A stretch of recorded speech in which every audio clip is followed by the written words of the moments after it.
Modern warfare का जमाना है, यानी अब कोई कन्वेंशनल युद्ध की संभावना कम है। लड़ाई का विजेता इस बात से तय होगा कि आसमान में कौन ताकतवर है। देर से ही सही, लेकिन भारत अब इस बात को बेहद अच्छे तरीके से समझ गया है। कौन सा देश कितना ताकतवर है, ये इस बात से तय होता है कि कौन से देश के पास कितना ताकतवर और कितना एडवांस लड़ाकू विमान है। लड़ाकू विमानों में भी 5th generation fighter jets M का advance multi role combat aircraft, ये भारत की 5वीं पीढ़ी का लड़ाकू विमान प्रोजेक्ट है। इस लड़ाकू विमान के इंडियन एयरफोर्स में शामिल होने पर भारत उस एलिट ग्रुप का हिस्सा हो जाएगा जिसमें अभी तक केवल अमेरिका, रूस, चीन जैसे देश हैं। इन देशों की एयरफोर्स के पास पहले से ही 5वीं पीढ़ी के लड़ाकू विमान हैं, जैसे अमेरिकी सेना के पास लॉकहीड मार्टिन का F-32 लाइटनिंग, F-22 रैप्टर जैसे घातक विमान हैं, तो रशिया के पास भी उसका अपना 5th generation fighter jet Su-57 है, जबकि चीन के पास भी उसका J-20 चेंगडू है। लेकिन भारत इस मामले में बेहद पिछड़ गया है। हमारा 5th generation fighter jet programme यूं कहें तो 18 साल पीछे चल रहा है। भारत ने 2007 में ही रूस के साथ अपना 5th generation fighter jet programme announce किया था, जो एक ज्वाइंट वेंचर प्रोग्राम था। इस प्रोग्राम में रूस की सुखोई और भारत की HAL शामिल थे।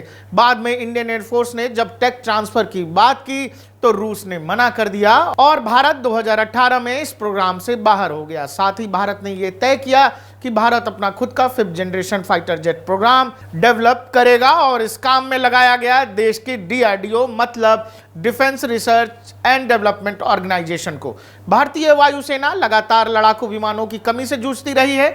2013 की एक रिपोर्ट में दावा किया गया कि भारत की एयरफोर्स लगातार विमानों की कमी से जूझ रही है। भारत की वायुसेना के पास कम से कम 42 स्क्वाड्रन होने चाहिए, लेकिन 2013 आते आते एयरफोर्स में लड़ाकू विमानों के स्क्वाड्रन्स की संख्या 32 तक आ गई थी और आज तक भारत अपनी उस कमी को, स्क्वाड्रन्स की कमी को पूरी नहीं कर सका है। भारतीय वायुसेना का सबसे ताकतवर विमान आज भले ही राफेल हो, लेकिन राफेल से पहले रशियन Su-30 MKI और MiG-29 का बोलबाला था। Su-30 MKI इंडियन एयरफोर्स की बैकबोन माना जाता है, क्योंकि एयरफोर्स के पास 260 से ज्यादा Su-30 MKI विमान है। लेकिन भारत अपनी जरूरतों के लिए अब और दूसरे देशों पर निर्भर नहीं रहना चाहता, इसलिए भारत ने अपने LCA प्रोग्राम को तेज कर दिया। LCA मतलब लाइट कॉम्बैट एयरक्राफ्ट, हम तेजस की बात कर रहे हैं।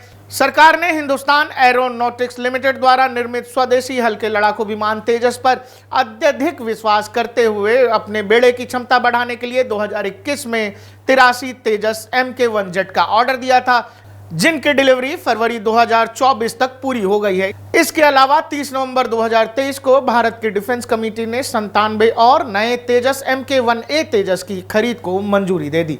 इन दोनों आदेशों से यह स्पष्ट हो गया कि तेजस भारतीय वायुसेना का मुख्य आधार बन जाएगा। निकट भविष्य में जब रशिया में MiG-21, French fighter Jaguar, Miraj 2000, MiG-29 जैसे विमान जब इंडियन एयरफोर्स से रिटायर होंगे, उनकी जगह तेजस के अलग अलग वेरिएंट्स ले लेंगे। इसका मतलब है इंडियन एयरफोर्स की विदेशी निर्भरता एकदम कम होने जा रही है। विदेशी निर्भरता और विमानों की कमी देखते हुए भारत की वायुसेना अपनी 5वीं पीढ़ी के विमान प्रोजेक्ट में हो रही लेट को ध्यान में रखते हुए भारत सरकार के डिफेंस कमेटी ने अपने एमका प्रोजेक्ट को हाल ही में बड़ा पुश दिया है। डिफेंस कमेटी ने एमका के लिए 15,000 करोड़ रुपए की मंजूरी दे दी है। यह काम DRDO की एरोनॉटिकल डेवलपमेंट एजेंसी यानी ADA के जिम्मे है। इसके बनने से चीन और पाकिस्तान की हालत खराब हो जाएगी। इसका पहला प्रोटोटाइप साल 2026 तक सामने आ जाएगा। इसमें जनरल इलेक्ट्रिक 414 के इंजन लगे होंगे। एमका के आने से चीन, रूस और अमेरिका जैसे देशों की श्रेणी में भारत भी शामिल हो जाएगा। एमका के आने के बाद भारतीय वायुसेना की ताकत कई गुना बढ़ जाएगी। एमका अमेरिकी F-35 और रूस के Su-57 को कड़ी टक्कर देगा।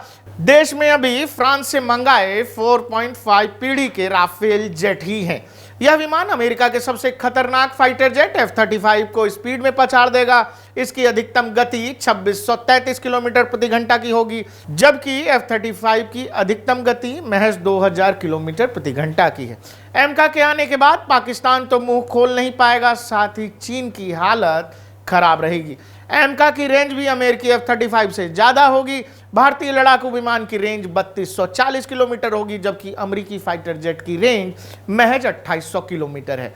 कॉम्बैट रेंज की बात करें तो भारतीय फाइटर जेट की रेंज 1620 किलोमीटर होगी, जबकि F-35 की कॉम्बैट रेंज 1239 किलोमीटर है। भारतीय लड़ाकू विमान 57.9 फीट लंबा होगा, जबकि F-35 एमका के मुकाबले छोटा है। भारत को 5th जनरेशन फाइटर जेट इसलिए चाहिए क्योंकि चीन के पास उसकी वायुसेना में 250 से ज्यादा J-20 चेंगडू शामिल है।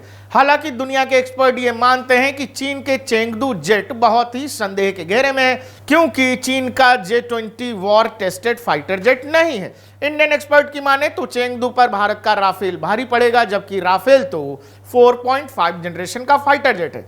लेकिन भारत के पास केवल 36 राफेल हैं, जबकि चीन के पास 250 से ज्यादा J-20 चेंगडू फाइटर जेट है। इसीलिए भारत अपने 5th जनरेशन फाइटर जेट एमका पर जी जान से जुट गया है। 2030 के शुरुआत तक भारत एमका की पहली स्क्वाड्रन भारतीय वायुसेना में शामिल कर लेना चाहता है। 5th जनरेशन फाइटर जेट मतलब आधुनिक विमान। इस तरह के लड़ाकू विमान रडार की पकड़ में नहीं आते हैं। इनके निर्माण में कंपोजिट मटेरियल का इस्तेमाल होता है, जो हर ताकतवर रडार को चकमा दे सकने में सक्षम होते हैं।